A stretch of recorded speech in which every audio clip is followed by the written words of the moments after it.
¿Qué, qué entienden ustedes por sistema financiero? ¿Qué para ustedes, qué les trae a la mente? ¿Qué es un sistema financiero? Es un control que podemos llevar Ajá, es un control de... de, de conteo, de Ujú. Ajá, pero un sistema financiero, ¿por qué órgano estará compuesto? ¿Cuál es el principal, los principales componentes de un sistema financiero? la contabilidad. Ok, la contabilidad es básica, pero cuando hablamos de un sistema financiero a nivel macroeconómico, nos referimos a la composición orgánica de demanda y oferta, no solamente de dinero, sino también de activos financieros, llámense bonos, acciones, papeles comerciales, giros, documentos comerciales, letras del tesoro u otro instrumento donde el Estado y los bancos comerciales pueden intercambiarse a través de la demanda y la oferta de dinero. Por esa razón, vamos a iniciar con lo que es el mercado financiero. ¿Ven la pantalla? Sí.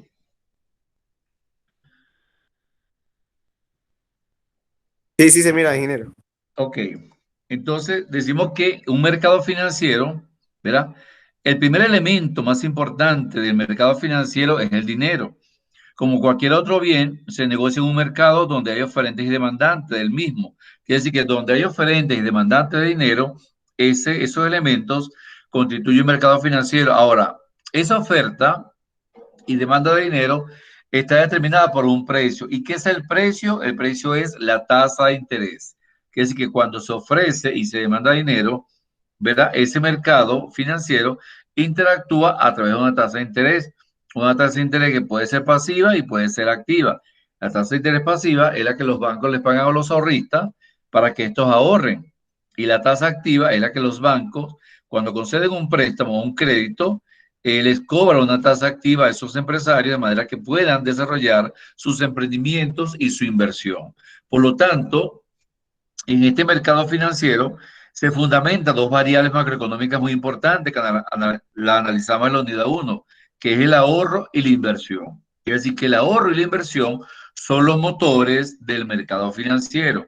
De allí que aquellos organismos que tienen mucho ahorro o aquellas familias que tienen mucho ahorro o empresas que tienen mucho ahorro pueden ofrecerlo a través de una oferta de dinero o colocarlos en el mercado financiero a cambio de una remuneración expresada en una tasa de interés pasiva. Por ejemplo, una persona que tenga $5,000 ahorrados puede llevarlo a un banco y va a cobrar una tasa de interés pasiva.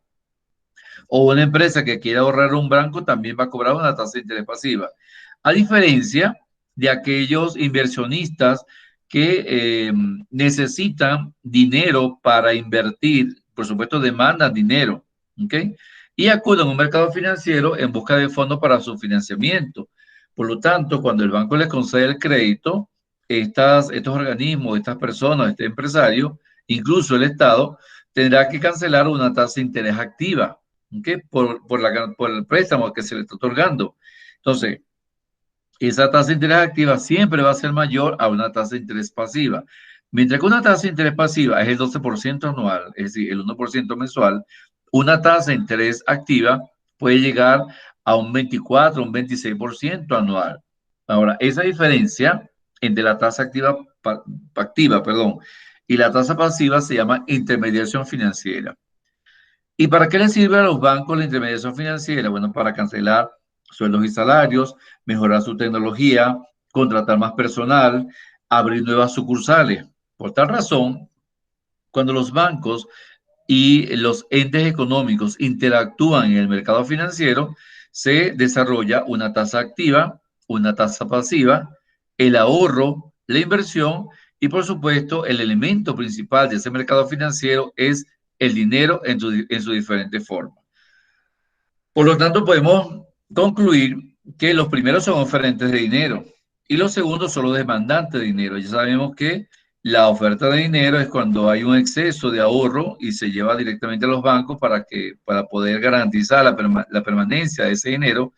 Y los demandantes de dinero son aquellos que necesitan hacer inversiones, emprendimientos, proyectos industriales, como por ejemplo, una familia que quiera comprar un vehículo o una casa o un terreno o algún cemental, puede acudir a un sistema financiero y para solicitar un crédito y, por supuesto, cancelar una tasa de interés activa. Y finalmente, en el mercado financiero, la variable de gran importancia es la tasa de interés real. Y la tasa de interés real es la tasa activa, es decir, aquella tasa que pagan los inversionistas cuando el banco les concede un crédito y que esa tasa, llamada tasa de interés real, tasa activa, tasa del mercado, por supuesto, siempre va a ser mayor que una tasa de interés pasiva, que es la que los pagan los bancos a los ahorristas y a su vez los bancos prestan este dinero de los ahorristas cobrando una tasa de interés activa. ¿Alguna duda, alguna pregunta con los componentes del mercado financiero? Seguimos. Bien, entonces cuando analizamos el mercado financiero es importante también analizar el sistema financiero. Este sistema financiero va a gravitar sobre dos variables, la variable ahorro y la variable inversión.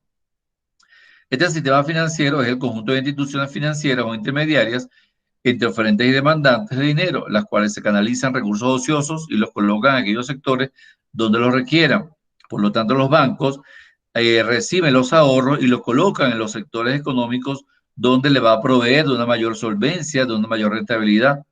La existencia de este sistema financiero facilita la financiación de las diversas actividades cumplidas por las familias, empresas y el Estado. De allí que la necesidad de intermediarios financieros surge porque los costos de financiación, es decir, la tasa de interés, son muy elevados para que pueda haber transacciones directas de fondos o de deudor acreedor. Es allí donde los bancos utilizan a sus asesores intermediarios de manera de captar clientes donde estos puedan comprar los diversos productos bancarios, ofreciéndole una tasa de rentabilidad mucho mayor, de manera de poder ampliar el portafolio de inversiones, de poder ampliar el portafolio de crédito y que el riesgo se diversifique y que no atente solamente contra una inversión, sino que pueda diversificarse ese riesgo entre los diferentes accionistas o los diferentes inversionistas de ese sistema financiero. De allí que los componentes del sistema financiero, ¿cuáles son? Las instituciones de crédito. ¿Cuáles son ellas? Los bancos comerciales, los bancos hipotecarios, la banca múltiple, la compañía de seguro y, por supuesto, la bolsa de valores. ¿Qué características tienen estos componentes? Reúnen los ahorros de sus clientes, los invierten previo a un análisis cuidadoso de las oportunidades de inversión, diversifican el riesgo como no lo es posible un inversionista particular, porque son asesores que están preparados a nivel contable, administrativo, financiero y político, de manera de captar esos recursos e invertirlos en aquellos sectores económicos que generan una mayor rentabilidad. Puede ser en el sector primario, a nivel de la ganadería, la pesca, la agricultura, la extracción de minerales. Puede ser en el sector secundario a través de creación de empresas, de industria, de tecnología, o también en el sector terciario a través de educación, salud, comercialización, distribución, finanzas y comercio. De allí que esa diversificación va a generar un riesgo. Y posteriormente, esos recursos son transformados a corto plazo, en términos de un año, y son ampliados a un largo plazo con fecha de vencimiento. De manera que en la medida que existe un largo plazo, los bancos con esos ahorros, por supuesto, deberán pagar una tasa de interés mucho mayor, ¿verdad? Y es lo que conocemos como los fondos a plazo fijo. También estos componentes realizan funciones de seguro y de garantía a los recursos de los ahorristas a través de la ley de Banco Central y a través de la ley de instituciones financieras. ¿Alguna duda, alguna pregunta? Todo claro. Ok. Existen diferentes tipos de mercados financieros. Atendiendo al plazo de vencimiento con el que se emiten los activos, se encuentra el mercado monetario de dinero a corto plazo, que es un mercado que gravita en términos de un año, y el mercado de capitales. Y de acuerdo al origen de los valores negociados, está el mercado primario y los mercados secundarios. Entonces vamos a analizar primero el mercado monetario, según el plazo de vencimiento en los que se emiten los activos. Un mercado monetario, los activos tienen un plazo de vencimiento inferior a un año Una letra de cambio puede ser a 90 días, es decir, todos los ahorros que se realizan con una tasa de interés a un año. Se financian necesidades de capital de trabajo y de producción de las empresas. Es decir, que los bancos pueden otorgar créditos a empresas nacientes, empresas nuevas, para que estas inviertan en compra de materia prima, pago de sueldos y salarios, pago de servicios generales, mientras se apertura su empresa. Y también participan bancos comerciales a través de la mesa de dinero. La mesa de dinero es donde se negocian todos los activos financieros de los ahorristas con tasas de interés mucho más atractivas, de manera que si el ahorrista deja su dinero más tiempo en el banco lo recompensa con una tasa de interés pasiva mucho mayor que si durara un año. Es decir, él puede dejar aquí el dinero 2 años, 3 años, y por lo tanto la tasa de interés pasiva será mucho más atractiva y él tendrá una garantía de encaje legal sobre esos ahorros. En el caso del mercado de capitales, en este mercado se negocian activos con vencimiento superior a un año, tales como los bonos, las acciones, la letra del tesoro, los documentos mercantiles. Se ofrecen y se demandan fondos para la formación de capital real de la economía y una acción de vencimiento indefinido o un bono de Estado. Por ejemplo, los bonos de Estado que se emiten a 20, 30, 40 años están contenidos dentro de ese mercado de capitales. O una acción de una empresa también está contenida dentro de ese mercado de capitales, puesto que su rendimiento supera a los 360 días, o sea, es mucho más a largo plazo, 3 años, 5 años, incluso hasta 20 años. ¿Alguna duda con respecto al mercado monetario y el mercado de capitales? Okay. Nada. Ok, entonces esta tarea de ustedes es ejemplificar los elementos del mercado monetario según el análisis explicativo y algunos elementos del mercado de capitales. Sin embargo, ya lo hemos mencionado, ¿verdad? En el mercado monetario se encuentra la letra de cambio a 90 días y en el mercado de capitales están las acciones y están los bonos. Sin embargo, ustedes van a investigar algunos más.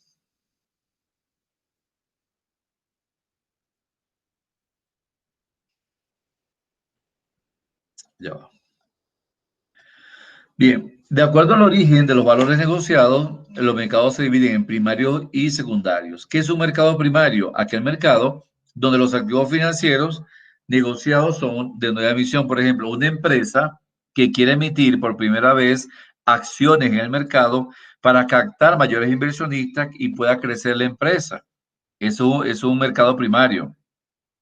O una empresa que quiera captar accionistas para aperturar sucursales, para iniciar un nuevo proyecto y emite acciones y las vende en el mercado primario. A diferencia del mercado secundario, en este mercado se negocian valores de segunda mano. Por ejemplo, se negocian valores que han sido adquiridos por otro. Por ejemplo, el señor Ruiz compró acciones de la empresa Yale en el mercado primario y luego las vende en la bolsa de valores en el mercado secundario. Lo que se opera es un cambio de propiedad del mercado primario al mercado secundario. Y el volumen de operaciones, por supuesto, son mucho mayores que en el mercado primario. Quiere decir que si Pedro Pérez compró una acción en la empresa Yale, el señor Ruiz compró una acción en la empresa Yale, él puede venderla en el mercado secundario en la bolsa de valores con una redituabilidad mucho mayor, con una tasa de dividendo mucho mayor, porque la empresa ha crecido durante ese tiempo en que esa empresa se desarrolló en el mercado primario. Los tipos de mercados financieros, en función de los sujetos que concurren a un mercado, se llaman mercados directos y mercados intermediados. Y otros mercados también están los mercados de valores y el mercado cambiario. En función de los sujetos que concurren a un mercado, los mercados directos podemos decir que son aquellos en los que oferentes y demandantes de dinero o de fondos se ponen en contacto directamente para realizar su intercambio. Por ejemplo, los bancos, ¿verdad? Tienen la función de negociar con los clientes con la colocación de acciones y la colocación de bonos. O por ejemplo, yo soy ahorrista y voy al Banco Pichincha, tengo mis ahorros allí, posteriormente el Banco Pichincha tendrá sus clientes empresarios a los cuales él le presta el dinero con una tasa de interés mucho más atractiva.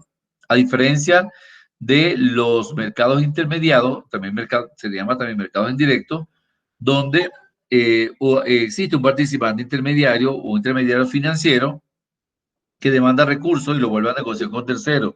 Por ejemplo, el Banco de Guayaquil puede comprarle instrumentos financieros al Banco Pichincha y lo puede negociar en la Bolsa de Valores o lo puede negociar en cualquier otra institución crediticia a nivel internacional. Quiere decir que a medida que hay mayor desarrollo del mercado financiero, la intermediación tiende a aumentar, por cuanto las instituciones prestan un mejor servicio a los clientes. Es decir, que esos bancos nacionales reconocidos de alta gama, en el caso del Ecuador u otros países, son bancos que trabajan a largo plazo y que también tienen sus intermediarios financieros, o sea, que aperturan otras sucursales, no necesariamente de bancos, sino de sociedades financieras, sociedades de corretaje, de compañías de seguro, de manera que eso le va a dar mucho más amplitud en el sistema financiero a esos bancos que aperturan nuevas empresas, siempre y cuando sean asociadas al mercado financiero. Otro mercado está el mercado de valores, que es el conjunto de transacciones vinculadas a la compra y venta de todo tipo, compra y venta de acciones, de bonos, de obligaciones emitidas por entes públicos y privados de cualquier nacionalidad. Entre el mercado de valores se negocian instrumentos financieros, ya sea en el mercado primario y también en el mercado secundario. Y en el mercado de cambiario, allí no se negocian títulos valores, lo que se negocia son monedas. Por lo tanto, en el mercado cambiario se realizan operaciones vinculadas a la compra y venta de moneda extranjera realizadas a través de bancos comerciales y la casa de cambio, con la supervisión, por supuesto, del Banco Central. ¿Okay? Por ejemplo, un turista colombiano que quiera ir a España tendrá que adquirir dólares en Colombia y luego al llegar a España tendrá que convertirlos en euros. ¿Ok? Y quiere decir que ese turista cambia pesos a dólares y luego se va a España y ya lo cambia en euros. A eso se refiere el mercado cambiario. Ahora, ¿cuáles son los demandantes del mercado cambiario? Por supuesto, las familias que quieran pasear o quieran hacer turismo, las empresas que quieran comprar materia prima en otro país, por lo general necesitan hacer transacciones con el exterior para la adquisición de insumos, de productos y de materia prima. Entonces, estos son algunos de los mercados del sistema financiero a nivel mundial. ¿Alguna duda, alguna pregunta? Bien, esta es una asignación que la tienen en la plataforma, van a ver esos 4 videos y van a emitir un ensayo individual. Ese ensayo debe contener una introducción, un desarrollo y una conclusión, ¿okay? De los 4 videos, no es de uno por uno. Ustedes primero ven los 4 videos y posteriormente realizan su ensayo que contenga introducción, desarrollo y conclusión acerca del sistema financiero y de los mercados financieros. ¿Alguna duda, alguna pregunta? Todo bien, ingeniero. Ok, gracias. Bien, vamos a ver ahora lo que es la inflación. Lo que es la inflación, cuáles son las características, cuáles son las políticas para combatir esa inflación. ¿Qué entienden ustedes por inflación? ¿Inflación o infracción? Inflación, no de tránsito, inflación, que lo vimos en la unidad 2 y la calculamos también en la unidad 2. ¿Qué es que sea la inflación? ¿Qué entienden ustedes por inflación? Que será la inflación, subida de precios del Exactamente, producto. eso es correcto. La inflación no es más que el crecimiento de los precios en forma sostenida y generalizada. ¿Ok? Es la inflación de los precios. Entonces podemos definir, ¿verdad? Que la inflación, aquí vemos que una reducción del poder de compra del dinero. Fíjense que en 1970, con $10, compramos esta cantidad de bienes y servicios, de productos. Sin embargo, en el 2019 apenas compramos estos productos, que es decir, que se ha perdido el poder de compra del dinero. Y eso es la inflación. Aquí también vemos cómo la inflación se lleva el carrito que se hicieron hace poco las compras, porque los precios han aumentado. Quiere decir que estos señores, con el dinero que llevaban al supermercado, ya no pueden comprar la misma cantidad que compraban un tiempo atrás. Y eso es la inflación. Por lo tanto, podemos definir dentro de tantos conceptos que la inflación es el alza sostenida y persistente en el nivel general de precios en los bienes y servicios de la economía, que es decir, que sube todos los precios de la economía, no solamente los precios de los productos y servicios del sector primario, del secundario o del terciario, sino que suben todos los precios, tanto del sector primario, secundario y terciario, lo cual significa que si un alza de precios solo ocurre en un sector de la economía, no se puede llamar inflación. Para que ocurra la inflación, esta debe ser recurrente en el tiempo, debe durar entre 1 y 3 años, aumentando sostenidamente los precios en forma general y mantenida por diferentes años. A eso sí se llama inflación. Por ejemplo, si vemos, aumentó el precio de la leche y lo demás no aumenta, no es inflación. Pero si vemos, aumentó el precio de la leche, del azúcar, del cambur, pero del plátano, del pollo, de la carne, los servicios generales aumentaron, los servicios básicos, eso sí es inflación. Ahora. Pues, en este año estamos viendo la inflación, entonces. Sí, la inflación va a afectar todos los productos de consumo, todos los servicios, salud, educación, todos los pagos son afectados por la inflación. Ahora, la inflación se estima a través de índices financieros. Vimos el deflactor y vimos el índice general de precios también. Quiere decir que para estimar la variación de los precios, se toman los índices de precios, los cuales son medidas del nivel promedio de los precios en la economía, para poder evaluar esa inflación de la siguiente forma. Ya vimos en la unidad 2 lo que es un índice de precios, ¿verdad?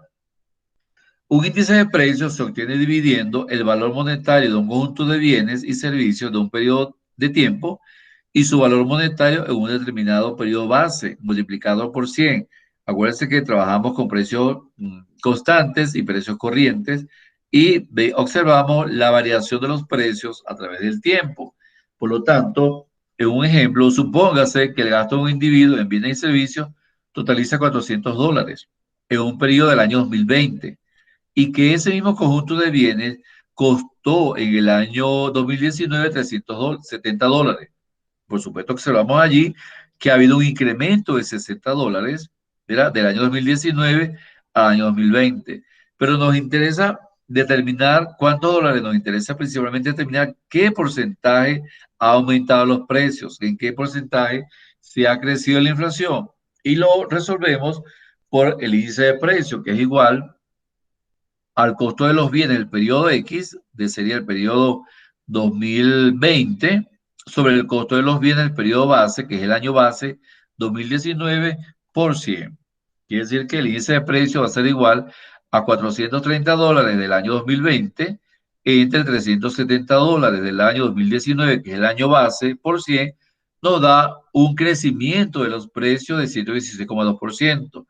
Pero eso nos interesa, ¿no? Recuerden que la base es el 100%. Por lo tanto, podemos determinar que en realidad la inflación creció del año 2019 al año 2020 en un 16,2%. Es decir, que el resultado señala el precio del periodo X de un conjunto de bienes que en el año base costaba 100%, que es el año 2019. Hay una variación de 16,2% respecto al año base, que es el 2019. Por lo tanto, la inflación aumentó en 16,2%. ¿Qué significa esto? Que yo con $100 compraba una cantidad de bienes y servicios en el año 2019. Ahora necesito, para comprar la misma cantidad de bienes y servicios, necesito $16 más con 20 centavos de dólar. ¿Ves? Y eso es lo que genera un crecimiento inflacionario y se canaliza o se evalúa o se estudia a través de un índice de precios. ¿Alguna duda, alguna pregunta?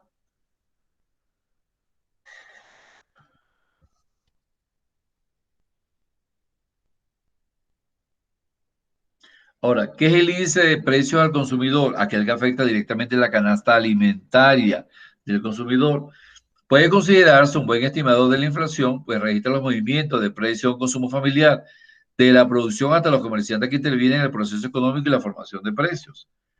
Por lo tanto, un índice de precio al consumo va a ser igual al costo de la cesta en el año X sobre el costo de la cesta en el año base por 100. Quiere decir que el cálculo del índice de precio al consumidor para el área metropolitana de Quito, con un año base 97, ¿okay? Lo calculamos de la siguiente forma. Índice de precio del año 2000 va a ser igual al costo de la cesta en el año 2000 entre el costo de la cesta del año 97, que es el año base por 100. Según el estudio que se hizo, el Banco Central de Ecuador señala que el índice de precio para el año 2000 fue de 200.0%. Quiere decir que la inflación en el área metropolitana de Quito del año 97 al año 2000 creció en 106% de inflación, partiendo de la base que es 100. Es decir que necesito $106 más para comprar la misma cantidad de bienes y servicios que compraba en el año 97 a través de esos 3 años. ¿Dudas, preguntas? ¿No hay dudas? Ay, Dios, este le pusieron a admitir. Dígale que ingrese otra vez. ¿Puede poner otra vez la diapositiva? Ok. Gracias. Ya va. ¿Dudas, preguntas?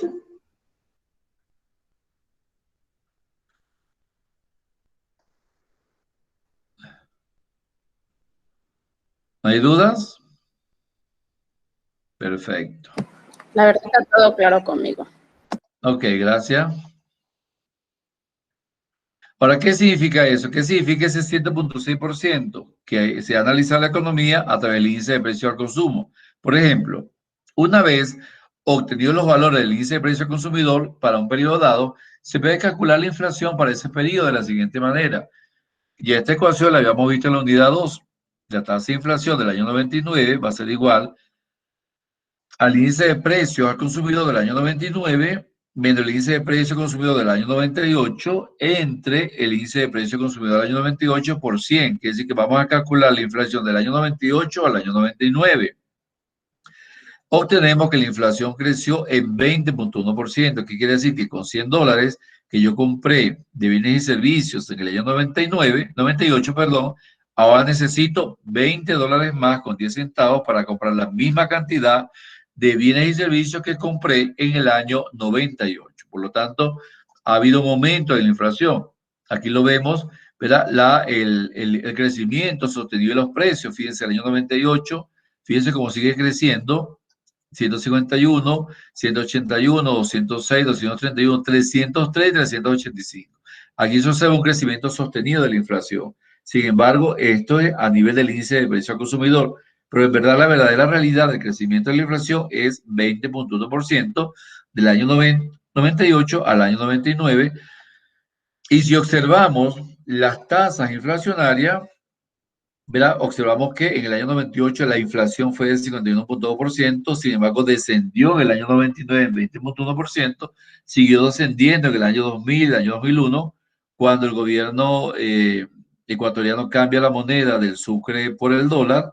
Sin embargo, en el año 2002 hubo un repunte de crecimiento inflacionario y empieza a desacelerarse en el año 2003. Entonces, este en realidad el verdadero valor de los bienes y servicios año a año mediante la tasa de inflación que se calcula por medio del índice de precios al consumidor. Bien, ¿alguna duda, alguna pregunta con respecto a la inflación? Para analizar las teorías que explican la inflación. ¿Puede repetir esa última parte con la otra fórmula? Ya va.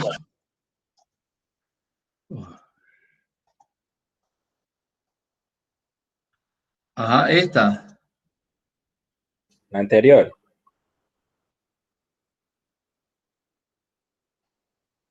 Esta.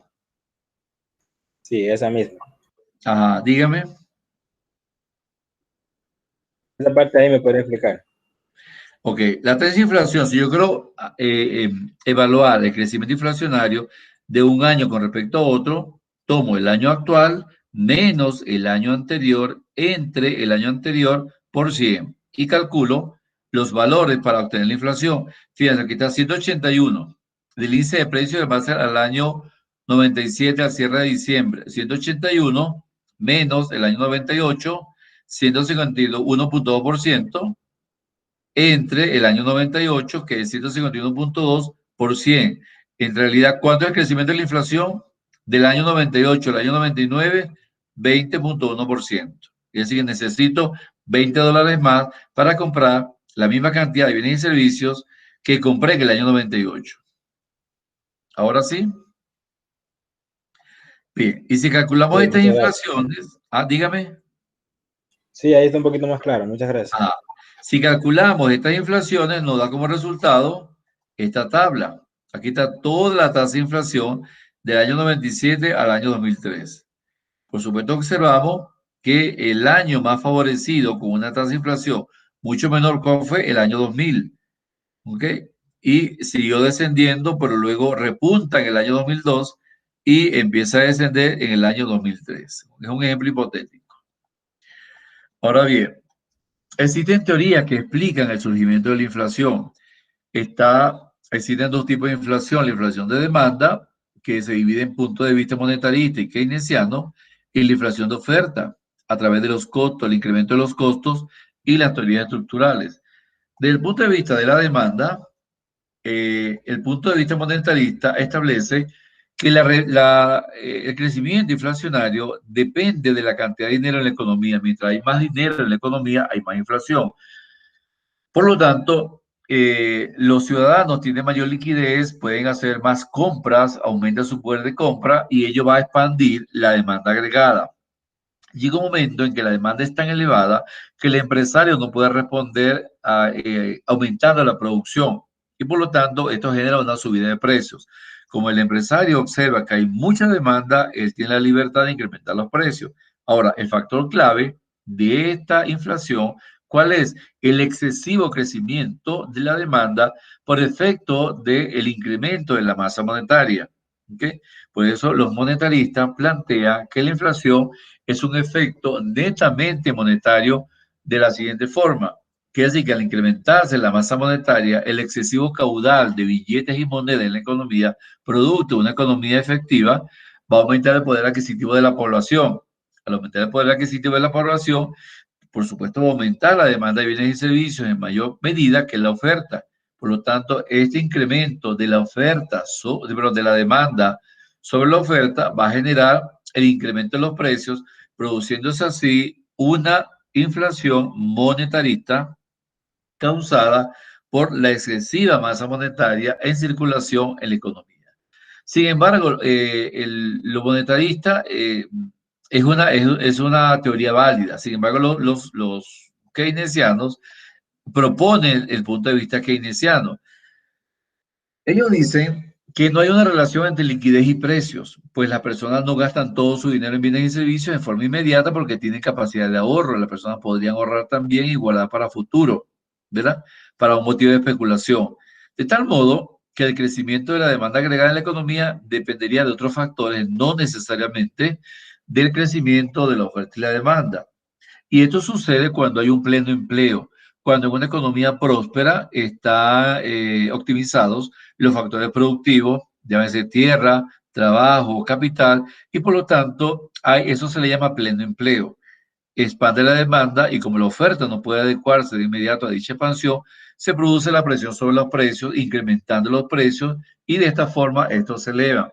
Por lo tanto, los keynesianos establecen que existen factores distintos a los monetarios que hacen incrementar la demanda por encima de la oferta y hacen incrementar los precios, produciéndose un efecto inflacionario como producto del incremento de los sueldos y los salarios, del incremento de los costos de la materia prima, los costos de producción, costo de almacenaje, costo de distribución, costo de comercialización y también por el incremento del precio de la tierra para efectos cultivables o para efectos agrícolas o para efectos de construcción, ya sea de empresas o ya sea de vivienda. Entonces, esos factores son los que atribuyen los keynesianos como inflación de demanda por efecto keynesiano.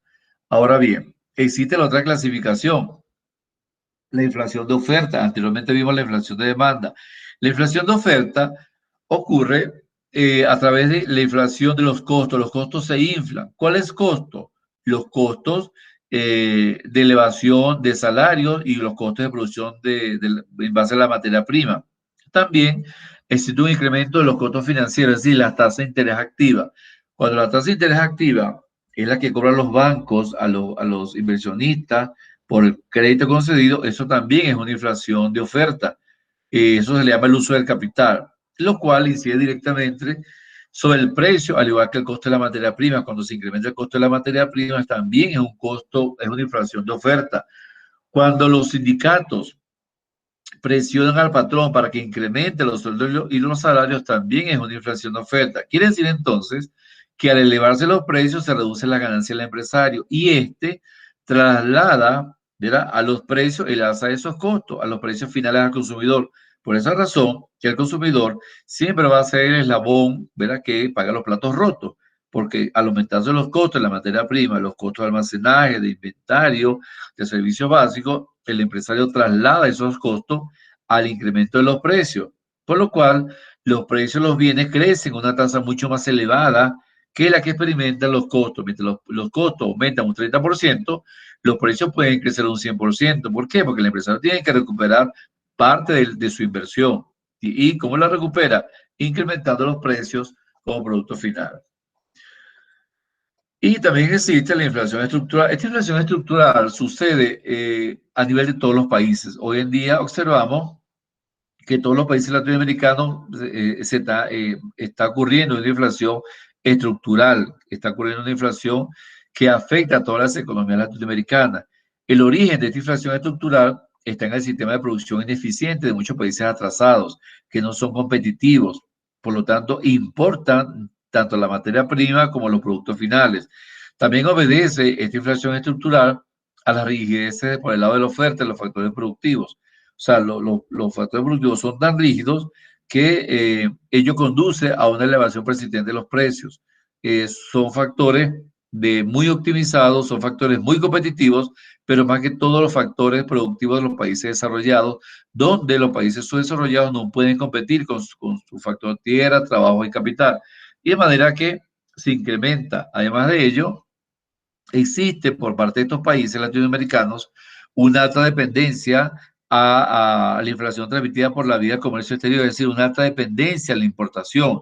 Y esos productos importados ya vienen con un precio inflado, que al venderlos dentro del país, por supuesto, no todo el mundo tiene para comprar un par de zapatos Adidas que cueste $300 o un pantalón Levi's que cueste $150. Entonces, esa es parte de la inflación estructural, cuando todos los productos importados tienen precios tan elevados que han favorecido a la mano de obra que los produjo, pero van en detrimento de la mano de obra que importa a esos productos o de la economía que importa esos productos.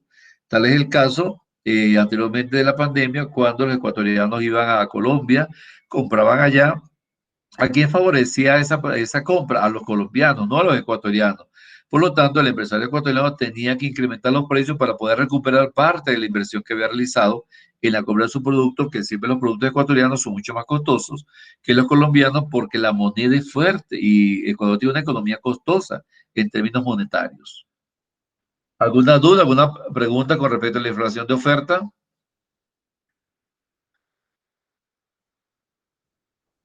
Por lo tanto, el problema inflacionario es a largo plazo.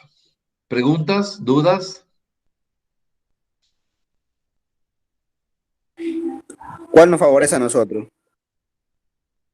¿Cómo dice? ¿Cuál nos favorece a nosotros? La inflación de oferta.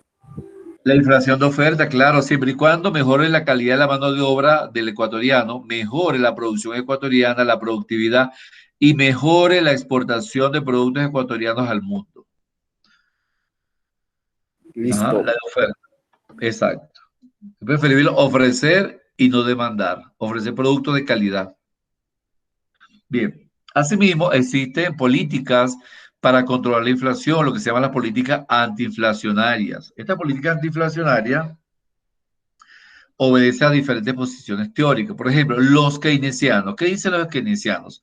Los keynesianos reconocen que cuando la demanda es mayor a la oferta, se genera la inflación, y eso lo sabemos, la cual debe combatirse aplicando políticas fiscales restrictivas. Ellos establecen que la medida que se aumenten los impuestos podría disminuir la inflación, de manera que no haya tanto consumo. ¿Por qué? Porque va a haber impuesto al consumo, va a haber impuesto a los productos lujosos, va a haber impuesto a las transacciones, va a haber impuesto a todo tipo de compra, ¿verdad? Y esa política restrictivas fiscales produce una reducción del gasto público y una reducción de la oferta monetaria, haciendo bajar la inflación. Por lo tanto, los keynesianos establecen que deben aplicarse impuestos a todo tipo de compra, de manera que la población, en vez de consumir, tienda a ahorrar, y eso motoriza la actividad productiva, de manera que los bancos puedan conceder créditos para una mayor inversión. Ahora, cuando la inflación y el desempleo ocurren simultáneamente, que son dos graves problemas de toda economía, se recurre a políticas monetarias restrictivas. ¿Y qué son las políticas monetarias restrictivas? Incrementar la tasa de interés crediticia y disminuir la tasa de ahorro, de manera que esos ahorros que iban a los bancos directamente vayan a hacer compras, ¿ok? Pero compras necesarias. Y también va a aumentar la tasa de interés activa para que el empresario tenga que pagar un alto costo por mantenimiento, de manera de reducir los medios de pago por baja demanda, y por consiguiente también se reducirían los precios. Ahora bien, las alzas de salario y los costos han llevado a recurrir a políticas de renta. ¿Qué es la política de renta? O aquella política que establece la fijación de sueldos y salarios mínimos. Por ejemplo, en el Ecuador se fija un salario mínimo al final del año. Es un salario mínimo que donde no concurren a conversaciones entre el Estado y el empresario, ¿okay? Pero en tiempos de pandemia, el Estado ecuatoriano concedió al empresario a que no despidiera a tanto personal, sino que más bien redujese los salarios. Esa es parte de la política de renta. O también que pagara con un porcentaje menor. Esa es una política de renta. Por lo tanto, la política de renta sucede cuando el incremento de esos salarios incide en la inflación, y por lo tanto se llega a un acuerdo, debe llegarse a un acuerdo entre el sindicato y el sector empresarial, de manera de no despedir al personal, sino cancelarle medio sueldo o cancelarle por jornada de trabajo, a fin de regular unos y otros servicios productivos. En esta política de rentas se incluyen los controles de precios y los salarios por parte del Estado mediante la vía legislativa, mediante un decreto, ¿no? Lo cual garantiza la estabilidad de la economía. Y finalmente también la política, la teoría estructuralista, que obedece a todos los países que tienen una economía muy pobre. Ellos dicen que el origen de la inflación está generado a raíz de la deficiencia del aparato productivo, que no es competitivo con el resto del mundo, donde no hay tecnología, donde los servicios básicos son deficientes, servicios de energía eléctrica, servicios de internet, servicios de salud, de educación.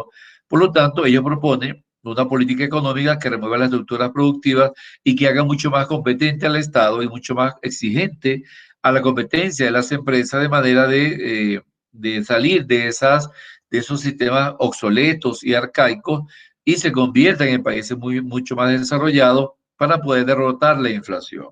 En conclusión, podemos decir que dentro de la política antiinflacionaria existe la política fiscal restrictiva, la política monetaria restrictiva y la política de renta, unido a la teoría estructuralista para desarrollar una mejor política económica. ¿Alguna duda, alguna pregunta?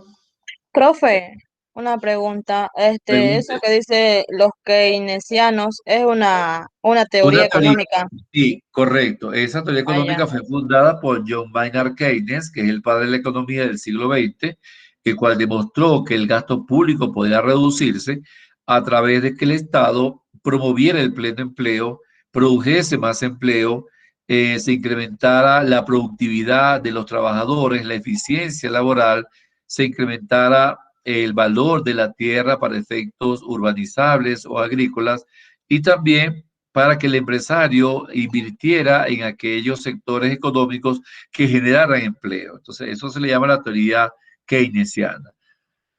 En conclusión, podemos decir que según las teorías de la demanda, la política antiinflacionaria, según la posición de los keynesianos, ellos fundamentan el ataque a la inflación en medidas fiscales restrictivas, como les decía, incrementar los impuestos de manera que se redujese el consumo, a fin de disminuir el gasto público y la oferta monetaria.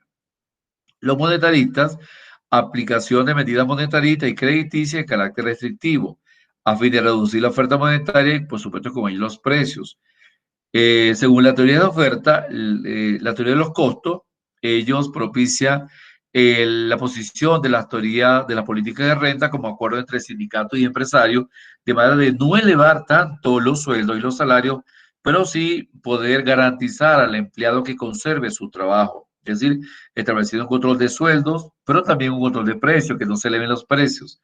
Y según la teoría estructuralista, ha de darse al aparato productivo la suficiente flexibilidad y amplitud para que pueda adaptarse al crecimiento y al desarrollo económico de la demanda internacional, lo cual exige una eficiencia y una eficacia del aparato productivo y que pueda transformarse en las estructuras del Estado en forma profunda y que pase de un Estado subdesarrollado a un Estado desarrollado. Entonces, esta es la propuesta de estas teorías, tanto la teoría de demanda como la teoría de oferta.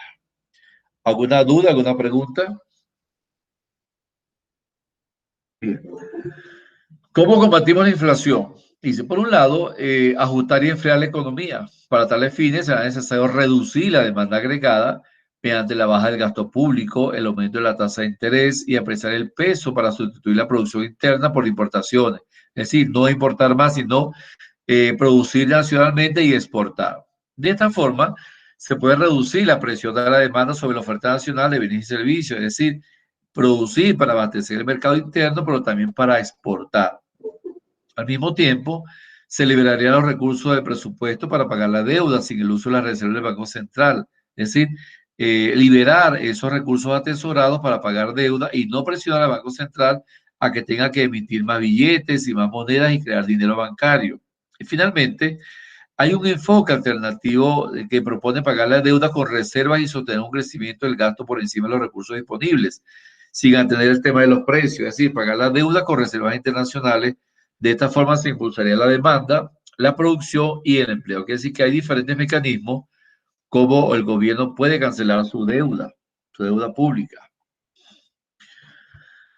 Y aquí están unas asignaciones que están en la plataforma, que la pueden hacer, verán, un cuadro comparativo de causa y efecto de la inflación, analizar la perspectiva inflacionaria de Ecuador para el año 91, el año 2021, esto lo pueden conseguir en la plataforma. En el material que está en la plataforma deben leerse el material de la carpeta de contenido, van a investigar algunos conceptos como deflación, estanflación, hiperinflación, inflación galopante, desinflación, inflación subyacente y espiral inflacionario. Van a ver estos 5 videos para mejorar estas actividades. Entonces yo les recomiendo vean estos videos y ellos les va a servir para realizar esas asignaciones. ¿Dudas, preguntas? Y aquí vemos en tiempo de pandemia cómo las personas, ¿verdad?, están buscando algunos precios. Esta está aquí viendo los precios, calculando. Fíjense cómo esta señora que no lleva nada en su carrito, ve la de este señor que está full y dirá, bueno, este sí tiene dinero para comprar. Y aquí andan buscando precios. ¿Preguntas? ¿Dudas? El deber que estás dando ahorita solo es consultar, diga. Sí, ya pueden entrar a la plataforma y pueden hacer los deberes que están allí. Ya, y el ¿Ok? otro deber es hacer un ensayo. Sí, un ensayo. Ajá, todos los deberes que están allí. Ajá. Bien, tienen tiempo suficiente para hacer esa actividad. ¿Hasta cuándo Ya hay que plazo? no le oigo. ¿Hasta cuándo hay plazo de entregar los deberes? Ahí está la fecha, revise la fecha.